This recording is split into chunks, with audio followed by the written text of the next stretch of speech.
Hey everyone, Brewer here with my next exhibition video. This one's dedicated to Blue Mage, a job I'm having to scrape a fair bit of dust off of in preparation for its job guide, but more on that later.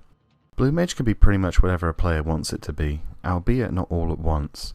The spells it sets determine the job traits and attributes it gets, so a player really needs to know how to set up for different scenarios. One size does not fit all on this job. Blue Mage has some powerful enfeebling effects available through high level blue magic. It has a strongest defense down and magic defense down debuffs just behind a Geomancer to hand. Coupled with its ability to self-cap its own magic haste, and with a great gear selection, Blue Mage can punch out some major damage with very little support beyond itself.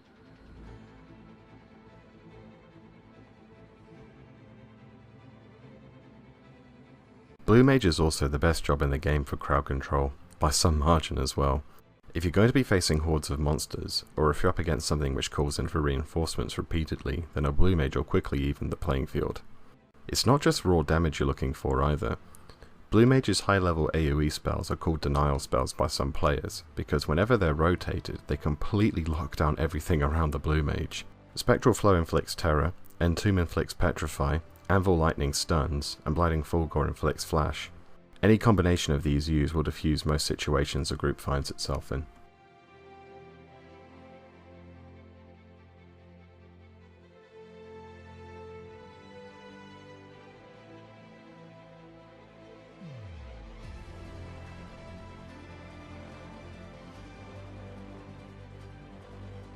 I think one of Blue Mage's biggest strengths is that it can be adapted on the fly in the middle of an event without having to take a trip to the Moghouse. This really shows in events like Omen, where being adaptable to meet objectives helps a lot. Utility does come at the cost of raw power, and vice versa, but it's still something Blue Mage really shines at.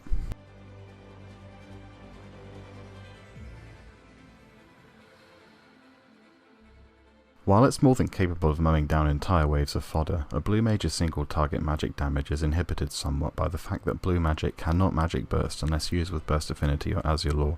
It can still support other magic users through magic defense down and intelligence down debuffs, but it's still really at the mercy of job ability timer cooldowns for its best magic damage output.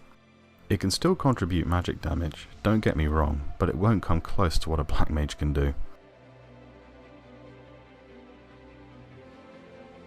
What I found most useful about Blue Mage, back then and still now, is that it has a huge amount of utility available for what most players just assume is a melee job that does damage. Blue Mage has great defenses, including the strongest defense and magic defense bonus buffs in the game. Hardened Shell doubles physical defense, Saline Coat gives a large amount of magic defense, Barrier Tusk gives a solid amount of damage taken reduction, and Occultation provides up to 12 shadows in a pinch. Blue Mage also doubles as a strong frontline healer, with White Wind being able to pretty much full heal the front line instantly. The MP cost to HP cured, a Blue Mage has the most efficient heals in the game, but it can still quickly run into MP issues if it's made to spam it in quick succession. As I said earlier, a Blue Mage guide is in the works, but I should tell you that it might take a month or two before you see it.